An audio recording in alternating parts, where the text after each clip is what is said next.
మనం last 2 sessions నుంచి కూడా ప్రజ్ఞా పరీక్షలు అనే అంశాన్ని మనం చెప్పుకుంటున్నాం. పీవైక్యూలో భాగంగా దాన్ని అలాగా డీటెయిల్డ్ గా మనం చెప్పుకుంటూ వెళ్తున్నాం.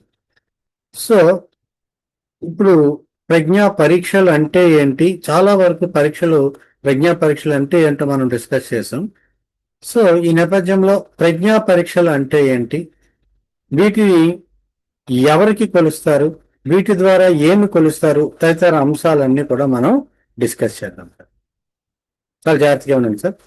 ప్రజ్ఞా పరీక్షలు ఇంటెలిజెన్స్, ఇంగ్లీష్లో వీటిని ఇంటెలిజెన్స్ టెస్ట్లు అని అంటాం. ఒక వ్యక్తి యొక్క లేదా విద్యార్థి యొక్క ప్రజ్ఞ, ఆలోచన శక్తి, సమస్య పరిష్కార సామర్థ్యము, తార్కికత, జ్ఞాపక శక్తి వంటి మానసిక సామర్థ్యాలను కొలవటానికి ఉపయోగించే పరీక్షలను ప్రజ్ఞా పరీక్షలు అని అంటాం.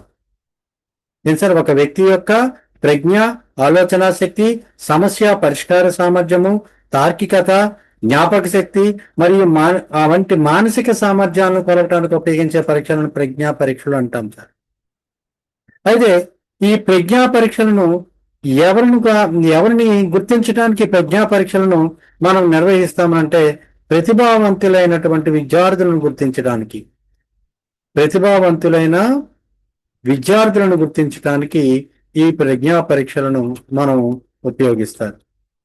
అసలు ప్రతిభావంతులు అని అంటే అర్థం ఏంటి అంటే గిఫ్టెడ్ చైల్డ్ అంటాం. ఇంగ్లీష్లో వాళ్ళని ఏమంటామంటే గిఫ్టెడ్ చైల్డ్ అని అంటాం.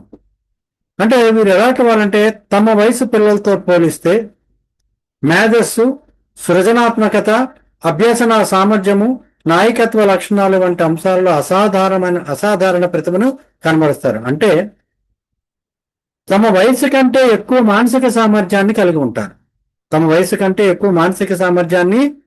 ఉంటారు అన్నమాట.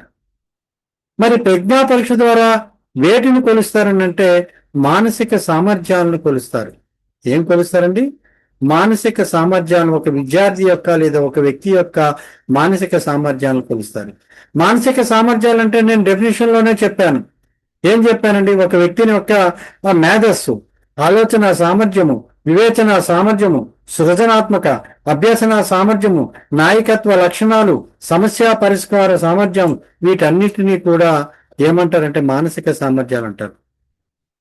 అంటే ఒక విద్యార్థి లేదా వ్యక్తి యొక్క మానసిక సామర్థ్యాలను కొలిచేటటువంటి పరీక్షలనే ప్రజ్ఞా పరీక్షలు అంటారు. సాధారణంగా ప్రతిభావంతులను విద్యార్థులను గుర్తించడానికి ఈ ప్రజ్ఞా పరీక్షలను వాడతాము. ప్రతిభావంతులు అంటే చెప్పడం జరిగింది, మీరు తమ వయసు కంటే ఎక్కువ మానసిక సామర్థ్యాన్ని కలిగి ఉంటారు. అంటే తమ వయసు పిల్లలతో పోల్చినట్టయితే మేధస్సులో అవనియండి, సృజనాత్మకతలో అవనియండి, అభ్యసన సామర్థ్యంలో అవనియండి, నాయకత్వ లక్షణాల్లో అవనియండి, ఇటువంటి అంశాల్లో అసాధారణమైనటువంటి ప్రతిభను కనబరుస్తారు వీరు. మరి ప్రతిభావంతుల పిల్లల యొక్క లక్షణాలు ఎలాగుంటాయి? వీళ్ళు వేగంగా నేర్చుకుంటారు, అందుకే గిఫ్టెడ్ చైల్డ్ అన్నాం. మంచి జ్ఞాపక శక్తి కలిగి ఉంటారు, సమస్యలను త్వరగా పరిష్కరిస్తారు, కొత్త విషయాలపై ఆసక్తిని చూపెడతారు, సృజనాత్మకమైనటువంటి ఆలోచనలు కలిగి ఉంటారు, క్రియేటివిటీ. తర్వాత నాయకత్వ లక్షణాలను కలిగి ఉంటారు, స్వతంత్రంగా పనిచేయటానికి ఇష్టపడతారు. వీళ్ళందరినీ ఇవి ప్రతిభావంతుల యొక్క లక్షణాలుగా మనం చెప్పుకోవచ్చు. అయితే వీళ్ళ యొక్క సామర్థ్యాన్ని మనం ఎవరిని ఐక్యూ పరంగా చూసుకున్నట్టయితే ఐక్యూ 130కి పైగా ఉన్నటువంటి విద్యార్థులను ప్రతిభావంతులు అంటారు. ఐక్యూ ఎంతండి? 130కి పైగా ఉన్నటువంటి విద్యార్థులను ప్రతిభావంతులు అని అంటాం. వీళ్ళ యొక్క ప్రజ్ఞా లబ్ధిని మనం చెప్పుకున్నాం. దీని లెక్కలు కూడా దీని చెప్తానండి. వీరి యొక్క ప్రజ్ఞా లబ్ధిని ఎలా గణిస్తామంటే మానసిక వయస్సు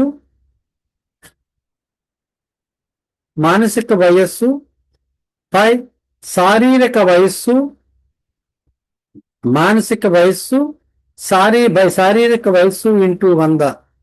ఈ సూత్రం ద్వారా ఈ ప్రతిభావంతులలో ఉన్న ప్రజ్ఞా లబ్ధిని మనం గణిస్తాం అన్నమాట. ప్రజ్ఞా పరీక్షలు అంటే ఏం చెప్పుకున్నామండి? ప్రజ్ఞా పరీక్షలని ఎవరిని గుర్తించడానికంటే ప్రతిభావంతులైన విద్యార్థులను. వీరి ద్వారా వేటిని కొలుస్తామండి? మానసిక సామర్థ్యాలను కొలుస్తాము. ఓకే. ప్రతిభావంతులు అంటే ఎవరండి? తమ వయసు కంటే ఎక్కువ మానసిక సామర్థ్యం కలిగిన వారు, ఇతర పిల్లలతో పోలిస్తే మేధస్సు, సృజనాత్మకత తదితర అంశాల్లో అసాధారణ ప్రతిభ కనబరిచేటటువంటి విద్యార్థులు. వీళ్ళ యొక్క ఐక్యూ ఎంత ఉంటుందండి?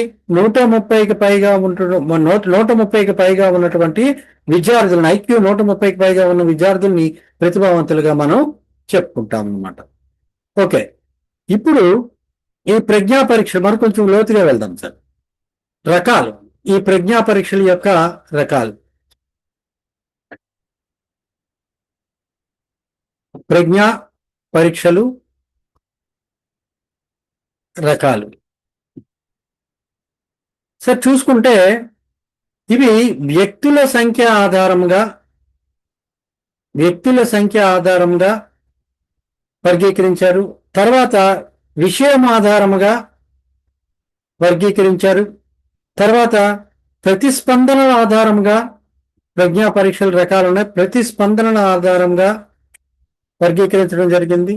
తర్వాత కాల పరిమితి ఆధారంగా, ఈ 4 అంశాల ఆధారంగా ప్రజ్ఞా పరీక్షలను వర్గీకరించడం జరిగింది. వ్యక్తుల సంఖ్య ఆధారంగా ఇవి 2 రకాలు సార్. ఏంటంటే వ్యక్తిగత పరీక్షలు,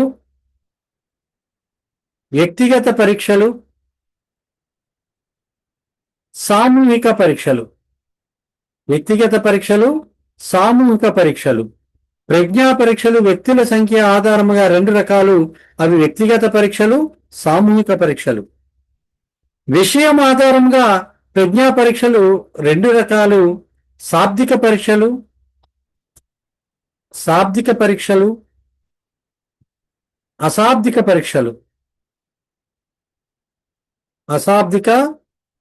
పరీక్షలు. ప్రతిస్పందనల ఆధారంగా ప్రజ్ఞా పరీక్షలు 2 రకాలు. పేపర్ పెన్సిల్ పరీక్షలు, నిష్పాదన పరీక్షలు. కాల పరిమితి ఆధారంగా ప్రజ్ఞా పరీక్షలు 2 రకాలు. అవేంటంటే వేగ పరీక్షలు, శక్తి పరీక్షలు. Okay sir. ప్రజ్ఞా పరీక్షలు వ్యక్తుల సంఖ్య ఆధారంగా 2 రకాలు. వ్యక్తిగత పరీక్షలు, సామూహిక పరీక్షలు. విషయం ఆధారంగా 2 రకాలు. శాబ్దిక పరీక్షలు, అశాబ్దిక పరీక్షలు. ప్రతిస్పందనల ఆధారంగా 2 రకాలు. పేపర్ పెన్సిల్ పరీక్షలు, నిష్పాదన పరీక్షలు. కాల పరిమితి ఆధారంగా 2 రకాలు. వేగ పరీక్షలు, శక్తి పరీక్షలు. ఇప్పుడు ఒక్కొక్క అంశాన్ని కూడా మనం విశ్లేషించుకుంటూ వెళ్దాం సార్. ఏంటంటే మనకి ఫస్ట్ వ్యక్తిగత పరీక్షలు మనకి ఏంటి, ఎలా చెప్పానంటే వ్యక్తుల సంఖ్య అన్నాము. అంటే పరీక్షలో పాల్గొనే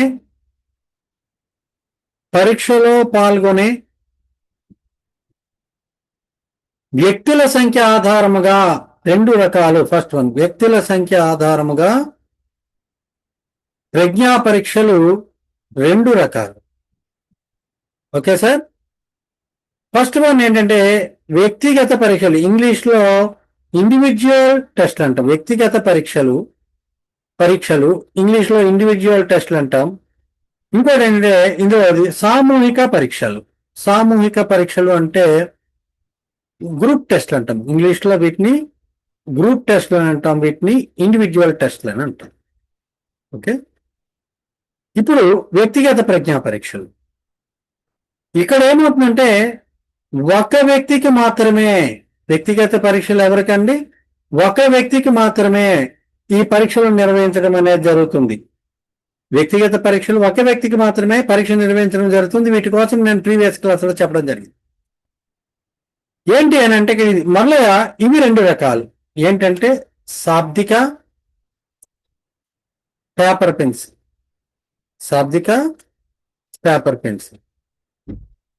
మళ్ళా అశాబ్దిక నిష్పాదన. ఈ రకంగా మళ్ళా వ్యక్తిగత పరీక్షలు, ఇండివిజువల్ టెస్టులు 2 రకాలు. శాబ్దిక పేపర్ పెన్సిల్, అశాబ్దిక నిష్పాదన. మరి ఇది చాలా వాటిని నేను వివరించాను పీవైకి వచ్చినప్పుడు. మరి పాతది మీరు జాగ్రత్తగా దీంతో మిళితం చేసుకుంటూ చదవాలి. శాబ్దిక పేపర్ పెన్సిల్కి ఉదాహరణగా మనం ఏం చెప్పుకోవచ్చు అంటే బినే సైమన్ ప్రజ్ఞా పరీక్ష, బినే సైమన్ లేదా బినే సైమన్ ప్రజ్ఞామాపని దీనికోసం కూడా చెప్పడం జరిగింది. తర్వాత వెస్క్లర్ లేదా వెస్లర్ శాబ్దిక పరీక్షలు, వెస్లర్ శాబ్దిక పరీక్షలు, ఇవి రెండు కూడా ఏంటంటే వ్యక్తిగత పరీక్షల్లో శాబ్దిక పేపర్ పెన్సిల్ పరీక్షలకు ఉదాహరణగా చెప్తారు. మరి అశాబ్దిక నిష్పాదన పరీక్షలకు ఉదాహరణ ఏంటంటే బాటియా ప్రజ్ఞామాపని, బాటియా ప్రజ్ఞామాపని, వెస్లర్ లేదా వెస్క్లర్ అశాబ్దిక పరీక్షలు, వెస్లర్ అశాబ్దిక పరీక్షలు చాలా ఇంపార్టెంట్ సార్. ఇక్కడ ఏంటంటే ఇక్కడ ప్రశ్న ఈ కోణంలో రాయొచ్చు, ఈ క్రింది వానిలో వ్యక్తిగత పేపర్ పెన్సిల్ పరీక్ష ఈ క్రింది వానిలో ఏది అని అడగొచ్చు. అంటే ఇక్కడ మన బినే సైమన్, వెస్లర్ శాబ్దిక పరీక్షల్లో ఈ రెండిట్లో ఏదైనా ఉంటుంది మనం పెట్టుకోవచ్చు. వ్యక్తిగత పరీక్షల్లో నిష్పాదన పరీక్షలు ఏది అని అంటాడు, లేదా వ్యక్తిగత నిష్పాదన పరీక్ష ఏది ఈ క్రింది వానిలో ఏదైనా ఉన్నాడు అనుకోండి, బాటియా ప్రజ్ఞామాపని, వెస్లర్ అశాబ్దిక పరీక్షలు అని చెప్పుకోవచ్చు. అయితే ఇక్కడ మరో కూడా మనం గుర్తుంచుకునే విధానానికి చూసుకున్నట్టయితే ఇక్కడ ఈ బినే ఉంది చూడండి, ఈ బినే అండ్ వెస్లర్ శాబ్దిక అశాబ్దిక ఈ మూడు తీసుకుందాం. ఈ మూడు ఏంటంటే శక్తి పరీక్షలు, ఈ మూడు ఏంటంటే శక్తి పరీక్షలకు ఉదాహరణగా చెప్పుకోవచ్చు. మరి బాటియా ప్రజ్ఞామాపని దేనికి ఉదాహరణ చెప్పుకోవచ్చు అంటే ఈ అశాబ్దిక నిష్పాదనతో పాటుగా వేగ పరీక్షకు ఉదాహరణ, వేగ పరీక్షకు ఉదాహరణగా చెప్పుకోవచ్చు. ఈ క్రింది వాళ్ళలో వ్యక్తిగత వేగ పరీక్షకు ఉదాహరణ ఏది అని అడిగాడంటే బాటియా ప్రజ్ఞామాపని అని మీరు పెట్టాలి. వ్యక్తిగత అశాబ్దిక వేగ పరీక్షకు ఉదాహరణ ఏది అని అంటే బాటియా ప్రజ్ఞామాపని అని పెట్టాలి. ఈ క్రింది వాళ్ళలో వ్యక్తిగత శాబ్దిక శక్తి పరీక్ష ఏది అని అంటే బినే సైమన్ ప్రజ్ఞామాపన అవ్వచ్చు, వెస్లర్ శాబ్దిక పరీక్ష అవ్వచ్చు, వెస్లర్ అశాబ్దిక పరీక్ష అవ్వచ్చు. సో ఇక్కడ ఈ నాలుగింటి ద్వారా కూడా మీరు దీన్ని ఇక్కడ మనం గుర్తించుకోవచ్చు. తర్వాత మనం ఇందులోనే వ్యక్తుల సంఖ్య ఆధారంగా వ్యక్తిగత పరీక్షలు, సామూహిక పరీక్షలు అన్నాను. ఇప్పుడు ఏం చేద్దామంటే మనం సామూహిక పరీక్షలు పద్ధతి. ఏంటి సామూహిక పరీక్షలు? సామూహికం అంటే పేరులోనే ఉందండి, ఒకేసారి ఒకరికంటే ఎక్కువ మందికి పరీక్షించేది. సామూహిక అంటే ఏంటండి, ఒకేసారి ఒకరికంటే ఎక్కువ మందికి పరీక్షించే పరీక్షలను ఏంటంటామంటే సామూహిక పరీక్షలు అంటారు, అంటే గ్రూప్ టెస్ట్లు. మరలా ఇవి మనం రెండు రకాలుగా చెప్పుకోవచ్చు, ప్రశ్నలన్నీ ఇక్కడి నుంచే వస్తాయి. శాబ్దిక అంటే వెర్బల్ అండి, శాబ్దిక పేపర్ పెన్సిల్ పరీక్షలు, శాబ్దిక పేపర్ పెన్సిల్ పరీక్షలు, అశాబ్దిక పరీక్షలు, అశాబ్దిక పరీక్ష. చూద్దాం సార్, సేమ్ అక్కల్లాగా టూ కేటగిరీస్ పెట్టుకుంది, ఇక నిష్పాదన నేను పెట్టలేదు, గమనించండి. సామూహిక శాబ్దిక పేపర్ పెన్సిల్ కి సంబంధించి ఉదాహరణలు కానీ చూసుకున్నట్టయితే army alpha, army general classification పరీక్ష, ఆర్మీ జనరల్ క్లాసిఫికేషన్ పరీక్ష. నెంబర్ 3 ఓటిస్ సాధారణ మానసిక సామర్థ్యాల పరీక్ష, సాధారణ మానసిక సామర్థ్యాల పరీక్ష. ఓకేనండి. ఆర్మీ ఆల్ఫా ఏంటంటే సామూహిక శాబ్దిక పేపర్ పెన్సిల్, సామూహిక పరీక్షలో ఒక వర్గం శాబ్దిక పేపర్ పెన్సిల్, అందులో army alpha, army general classification పరీక్ష, ఓటిస్ సాధారణ మానసిక సామర్థ్యం. మరి అశాబ్దిక పరీక్షలకు ఉదాహరణ ఏంటంటే ఆర్మీ బీటా, ఇది నిష్పాదన పరీక్షకు కూడా ఉదాహరణ అండి. నిష్పాదన పరీక్ష ఏంటంటే ప్రీవియస్ క్లాస్ లో చెప్పాను, ఆర్మీ బీటా. తర్వాత Raven's progressive progressive matrices test. Okay. మూడవదిగా Goodenough draw a person test. ఓకేనండి. సామూహిక పరీక్షల్లో అశాబ్దిక పరీక్షలకు ఉదాహరణ ఏంటంటే army beta, Raven's, Goodenough, draw a person test. ఇక్కడ మరి వీటిని గుర్తించుకోవాలి. సామూహిక శాబ్దిక ఈ కింది వాళ్ళ సామూహిక శాబ్దిక పరీక్ష ఏది అని అంటాడు అంటే ఆర్మీ ఆల్ఫా అవ్వచ్చు, ఆర్మీ జనరల్ క్లాసిఫికేషన్ పరీక్ష, ఓటీస్ సాధారణ మానసిక సామర్థ్యాల పరీక్ష అవ్వచ్చు. దీనికి ఒక చిన్న కోడ్ ద్వారా మనం గుర్తించుకోవడానికి ట్రై చేద్దాం సార్. ఏమండి, ఇక్కడ ఆర్మీ ఆల్ఫా అనేది ఉందండి. ఏందండి? ఆర్మీ ఆల్ఫా అనే ఆర్మీ ఉంది. దాని జనరల్ ఎవరంటే ఆర్మీకి జనరల్ ఉంటారు కదండి. జనరల్ ఎవరంటే ఓటీస్. ఇదేంటిది? వెర్బలు పేపర్ పెన్సిల్కి. ఆర్మీ ఆల్ఫా జనరల్ ఎవరంటే ఓటీస్. అంటే వెర్బలు పేపర్ పెన్సిల్కి ఆర్మీ ఆల్ఫా ఉదాహరణ, ఆర్మీ జనరల్ ఉంచండి జనరల్ క్లాసిఫికేషన్ ఉదాహరణ, ఓటీస్. ఈజీగా మనం సామూహిక పరీక్షల్లో శాబ్దిక పేపర్ పెన్సిల్కి ఉదాహరణ. సామూహిక పరీక్షల్లో అశాబ్దిక పరీక్షలు army beta, Raven's progressive matrices test, Goodenough draw a person test. దీన్ని ఎలా గుర్తించుకుంటామంటే అక్కడ ఆర్మీ ఆల్ఫా ఉంది కదండి, ఇక్కడ ఆర్మీ బీటా. ఈ ఆర్మీ బీటాలో రావెన్స్ ఉన్నారండి. Raven's good boy. రావెన్స్ ఎవరండి? Good boy. ఆర్మీ బీటాలో రావెన్స్ గుడ్ బాయ్. ఇవేంటంటే నాన్ వెర్బల్. ఏమండి? Non veg. ఇది వెజ్ అని గుర్తించుకోండి. గ్రూప్ టెస్ట్లో వెజ్, నాన్ వెజ్. వెజ్కి ఏంటంటే వెజ్ అంటే verbal. Army alpha general OTS. Non veg కి ఆర్మీ బీటాలో రాకిన్స్ గుడ్ బాయ్. ఆర్మీ బీటాలో ఒక వ్యక్తి ఉన్నారు, ఎవరంటే రాకిన్స్. ఆయన చాలా మంచివాడు. అంటే ఏమైందండి? రాకిన్స్ ప్రోగ్రెసివ్ మ్యాట్రిసెస్, తర్వాత good enough draw a person test. ఇక్కడ చూడండి,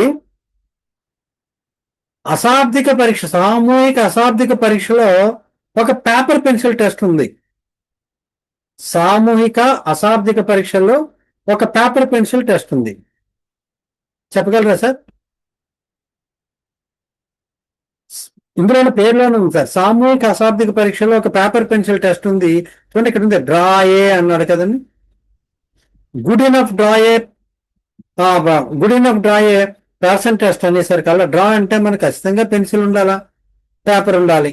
కాబట్టి సామూహిక అశాబ్దిక పరీక్షల్లో పేపర్ పెన్సిల్ టెస్ట్ ఉదాహరణ ఏంటంటే good enough draw a person test. ఖచ్చితంగా కూడా ఆ పర్సన్ పేపర్ పెన్సిల్ ఉంటేనే ఇది చేయగలరు. అంటే good enough draw a person test అనేది ఒక అశాబ్దిక నాన్ వెర్బల్ టెస్ట్, మళ్ళా పేపర్ పెన్సిల్ టెస్ట్ గుర్తించుకోండి. ఓకే. తర్వాత ఈ రావెన్స్ ప్రోగ్రెసివ్ మ్యాట్రిసిస్ టెస్ట్ లో మీకు చెప్పడం జరిగింది. ఇది కూడా ఒక పేపర్ పెన్సిల్ టెస్ట్ కింద ఉదాహరణగా చెప్పుకోవచ్చు. మరలా శక్తి పరీక్షను కూడా చెప్తాను. శక్తి పరీక్ష కాల పరిమితి ఆధారంగా ఉండే. ఇందులో ఏం చేస్తారంటే మ్యాట్రిసిస్ ఇస్తారు. ఒక 2x2 కానీ, 3x3 కానీ, 4x4 కానీ, ఇలా ఒక మ్యాట్రిసిస్ ఇస్తారు. ఆ మ్యాట్రిసిస్ లో లోపించిన దాన్ని కనుక్కోవాలన్నమాట. అది పేరులోనే ఉంది, రావెన్స్ ప్రోగ్రెసివ్ మ్యాట్రిసిస్ టెస్ట్ అని. ఇక ఆర్మీ బీటా అనేది నిన్నే చెప్పుకున్నాం, నిష్పాదన అంటే ఏంటో. ఈ ఆర్మీ బీటా అనేది నిష్పాదన పరీక్షకు ఉదాహరణ. ఆర్మీ బీటా అనేది అశాబ్దిక నిష్పాదన పరీక్షగా ఆర్మీ బీటా అని మనం చెప్పుకుంటాం. చాలా జాగ్రత్తగా కన్ఫ్యూజ్ అవ్వకుండా మీరు వీటిని స్టడీ చేయాలి సార్. ఓకే, కొంచెం ముందుకెళ్తాం. తర్వాత వచ్చేసరికి మనకి ఏం చెప్పానంటే, నేను వ్యక్తుల సంఖ్య ఆధారంగా 2 రకాల పరీక్షలు చెప్పుకున్నాం. వ్యక్తిగత పరీక్షలు, సామూహిక పరీక్షలు, వెర్బల్, వెజ్, నాన్ వెజ్ అన్నాను. వెజ్కి వచ్చేసరికల్లా ఆర్మీ ఆల్ఫా జనరల్ ఎవరంటే ఓటీస్ అన్నాను. నాన్ వెజ్కి వచ్చేసరికల్లా ఆర్మీ బీటాలో ఒక మంచి వ్యక్తి ఉన్నాడు, ఆయన ఎవరంటే రావెన్స్ అన్నాం. సో ఇది అనమాట. ఈ సామూహిక ప్రజ్ఞా పరీక్షల్లో, అశాబ్దిక పరీక్షల్లో పేపర్ పెన్సిల్ టెస్ట్ ఉదాహరణ ఏదంటే good enough draw a person test, ravens progressive matrices test. ఇవి రెండు కూడా ఎగ్జామ్ పెట్టినప్పుడు కొంచెం క్లియర్ గా మీరు చేసుకోగలరు. తర్వాత మనం రెండవది అంశం ఆధారంగా, అంటే ఎలాంటి విషయానికి చెందిన ప్రశ్నలు ఉంటాయి అనే ఆధారంగా, ఎలాంటి విషయానికి చెందిన ప్రశ్నలు ఉంటాయనే ఆధారంగా మళ్ళా ఇవి రెండు రకాలు. అంశం ఎలాంటి విషయానికి చెందిన ప్రశ్నలు ఉంటాయి అనే అంశం ఆధారంగా ఇవి రెండు రకాలుగా మనం చెప్పుకోవచ్చు. శాబ్దిక పరీక్షలు, వీటిని వెర్బల్ ఉంటాం. ఓకే, వేజ్. అశాబ్దిక పరీక్షలు, అశాబ్దిక పరీక్షలు అంటే వీటిని ఏమంటామంటే నాన్ వెర్బల్ అంటాం. వీటిని ఏమంటామని మనం నాన్ వెర్బల్. ఇక్కడ వెర్బల్ టెస్టులు అంటే ఏంటి, శాబ్దిక పరీక్షలు అంటే ఏంటి, ఎవరైతే లిటరేట్స్ ఉంటారో అంటే అక్షరాస్యులు ఉంటారో, ఈ అక్షరాస్యుల యొక్క ఇంటెలిజెన్స్ అంటే ప్రజ్ఞను కొలిచే వాటిని శాబ్దిక పరీక్షలు అని అంటాం. అంటే వీళ్ళకి ఎలాగండి, అంకెలు చూపిస్తారు, పదాలు చూపిస్తారు, అంకెలు పదాలతో సంఖ్యలతో కూడినటువంటి ప్రశ్నలు చూపిస్తారు. వాటి ద్వారా వీళ్ళ యొక్క ప్రజ్ఞను కొలుస్తారు అనమాట. అంటే శాబ్దిక పరీక్షలు అనగానే ఆ అక్షరాస్యుల ప్రజ్ఞను కొలవడానికి ఇది ఆల్రెడీ చాలా డీటెయిల్గా మనం చెప్తాం. తర్వాత అశాబ్దిక పరీక్షలు అంటే నిరక్షరాస్యుల యొక్క ప్రజ్ఞను కనుక్కోవడానికి, నిరక్షరాస్యుల యొక్క ప్రజ్ఞను కనుక్కోవడానికి ఉపయోగించే పరీక్షలను అశాబ్దిక పరీక్షలు అంటారు. అంటే బొమ్మలు, చిత్రాలు, పటాలు మొదలగు వాటిని ఉపయోగించి వీళ్ళ యొక్క ప్రజ్ఞని కొలుస్తారు. అంటే బొమ్మలు, పటాలు, చిత్రాలు మొదలగు వాటి ఉన్నాయనుకోండి, అవి ఉన్నప్పుడు వాళ్ళకి అక్షరాలతో సంబంధం లేదు, వాటి ఆధారంగా వాళ్ళు ప్రజ్ఞను గుర్తిస్తారు. ఓకేనండి. అయితే అశాబ్దిక పరీక్షలు అన్నీ కూడా ఏమవుతాయండి, శాబ్దిక పరీక్షలు అవుతాయి. నిరక్షరాస్యులు చేసేవన్నీ కూడా అక్షరాస్యులు చేస్తారు కదండి.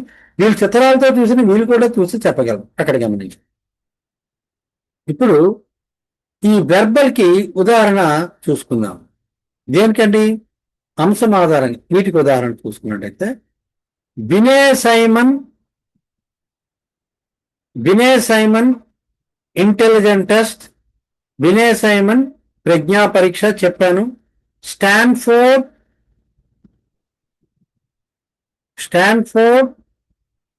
బినే ఇంటెలిజెంట్ టెస్ట్, స్టాన్ఫోర్డ్ బినే ప్రజ్ఞా పరీక్ష. ఓకే. తర్వాత వెస్లర్ ఇంటెలిజెంట్ టెస్ట్, తర్వాత ఆర్మీ ఆల్ఫా టెస్ట్. ఇది చెప్పినట్టు చెప్పాను. ఆర్మీ ఆల్ఫా అక్షరాస్యుల కోసం, ఆర్మీ బీటా నిరక్షరాస్యుల కోసం అని మొదట్లోనే చెప్పాను ప్రీవియస్ క్లాసులు. అక్షరాస్యుల కోసం అంటే ఏంటండి, బినే సైమన్, స్టాన్ఫోర్డ్ బినే, వెస్లర్, ఆర్మీ. నిరక్షరాస్యుల కోసం వచ్చేసరికల్లా బ్లాక్ డిజైన్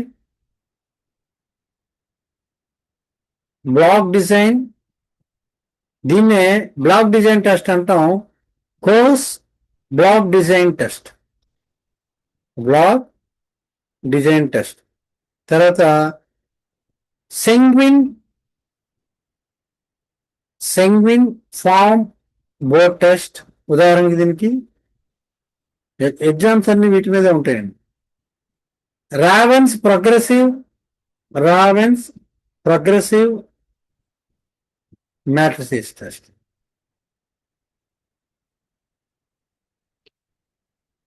మళ్ళీ అంతా కలిపి క్రోడీకరించి క్రీమిస్తున్నానండి. అంటే ఒక టెస్ట్ అనేది 2-3 ఇట్లకి ఉదాహరణ ఉంటుంది కాబట్టి అది ఫైనల్గా ఇస్తాను మీరు చదువుకోవటానికి వీలుగా.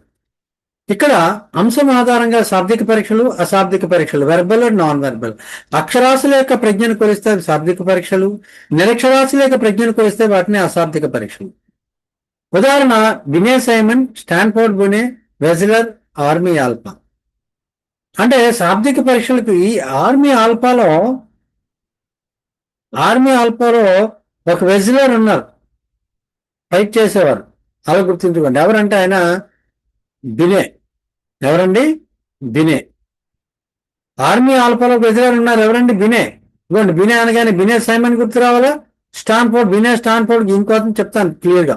స్టాన్ఫోర్డ్ బినే గుర్తుకు రావాలా, వెజ్లర్ ఆర్మీ గుర్తుంచుకో. నిరక్షరాస్యులకు వచ్చేసరికల్లా ఏంటంటే Kohs, Seguin, Raven's test. Kohs block design, Seguin, ravens.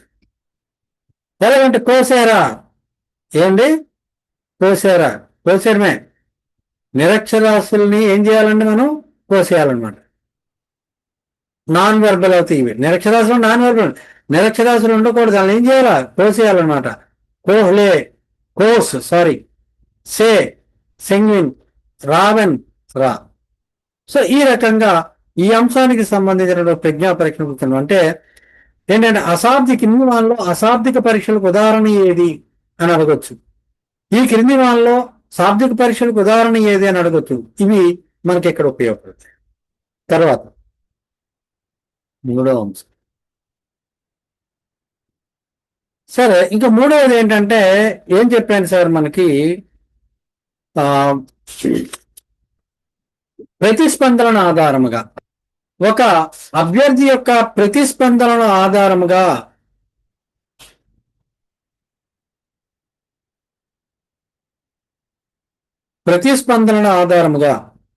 ఇవే నేను మళ్ళా పేపర్ పెన్సిల్ పరీక్షలు,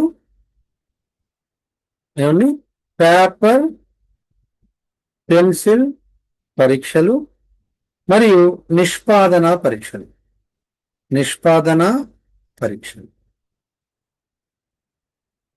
పేపర్ పెన్సిల్ పరీక్షలు, నిష్పాదన అంటే ఇక్కడ ఎలాగుంటాయనంటే, ఇక్కడ శాబ్దిక, జాగ్రత్తగా వినండి సార్, అశాబ్దిక, వెర్బల్ అండ్ నాన్ వెర్బల్, ఈ రెండు పరీక్షలలో both verbal and non verbal, శాబ్దిక అశాబ్దిక రెండు పరీక్షల్లో ప్రశ్నలకు ప్రయోజకుడు అంటే ఎవరండి, పరీక్షార్థి ఏ రకముగా ప్రతిస్పందిస్తాడు అనే ఆధారముగా ఈ రెండు పరీక్షలు ఉంటాయి, పేపర్ పెన్సిల్ నిష్పాదన పరీక్షలు. శాబ్దిక అశాబ్దిక పరీక్షల్లో ప్రశ్నలకు ప్రయోజకుడు అంటే పరీక్షార్థి ఏ రకంగా ప్రవర్తిస్తాడు అనే ఆధారంగా ఈ రెండు పరీక్షలు ఉంటాయి, పేపర్ పెన్సిల్ టెస్ట్ అండ్ నిష్పాదన. అయితే శాబ్దిక పరీక్షలన్నీ కూడా పేపర్ పెన్సిల్ టెస్ట్లే. శాబ్దిక పరీక్షలన్నీ పేపర్ పెన్సిల్ టెస్ట్లే అంటే ఎందుకు, శాబ్దిక పరీక్షలు అంటే ఎవరు, అక్షరాస్యులు అంటే ఏంటండి, వాళ్ళకి పేపర్ పెన్సిల్ అవసరం. కాబట్టి శాబ్దిక పరీక్షలు అన్నీ కూడా పేపర్ పెన్సిల్, శాబ్దిక పరీక్షలు అన్నీ కూడా మన పేపర్ పెన్సిల్ పరీక్షలే. అర్థమైంది కదా సార్? ఎందుకంటే వీళ్ళు ప్రశ్నలు చదువుకోవాలా, సమాధానం రాయాలా, సమాధానం గుర్తించాలా, కొన్ని సందర్భాల్లో బబ్లింగ్ చేయాలా, ఇవన్నీ కూడా ఈ కాంపిటేటివ్ ఎగ్జామ్స్ అన్ని కూడా పేపర్ పెన్సిల్ పరీక్షలకు ఉదాహరణగా చెప్పుకోవాలి. ఓకే, తర్వాత నిష్పాదన పరీక్షలు అంటే దీనికి డీటెయిల్గా చెప్పాను, ఇక్కడ బ్రీఫ్. ప్రజ్ఞా పరీక్షలో ప్రశ్నలకు పేపర్ పెన్సిల్ ఉపయోగించకుండా, ఇక్కడ ఏంటండి, పేపర్ పెన్సిల్ ఉపయోగించరండి, పేపర్ పెన్సిల్ ఉపయోగించకుండా ఏవైనా పనులు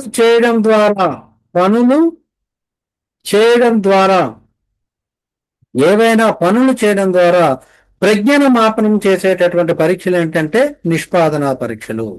అంటే పేపరు పెన్సిల్ ఉపయోగించకుండా ఏమైనా పనులు చేయడం ద్వారా ప్రజ్ఞను మాపనం చేసే పరీక్షలను ఏమంటామంటే నిష్పాదన పరీక్షలు అంటాం. అంటే క్యూబ్స్ని పేర్చడము, ఆకారాలను అమర్చడము, చిత్రాలను పేర్చడము, ఇలా మొదలైనవన్నీ కూడా నిష్పాదన పరీక్షలకు ఉదాహరణగా మనం.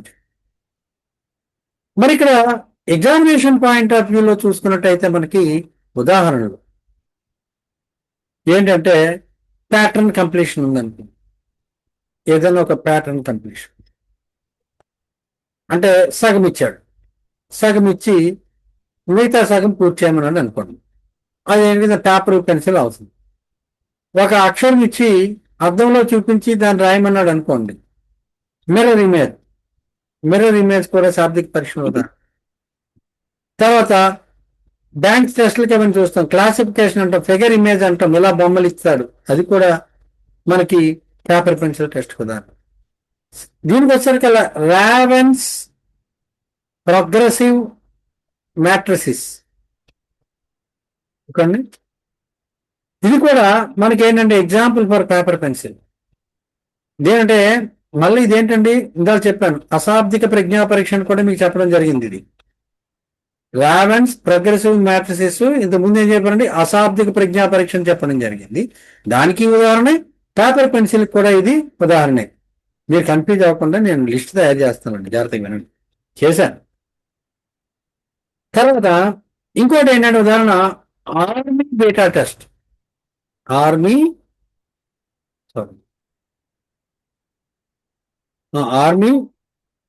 Alpha test.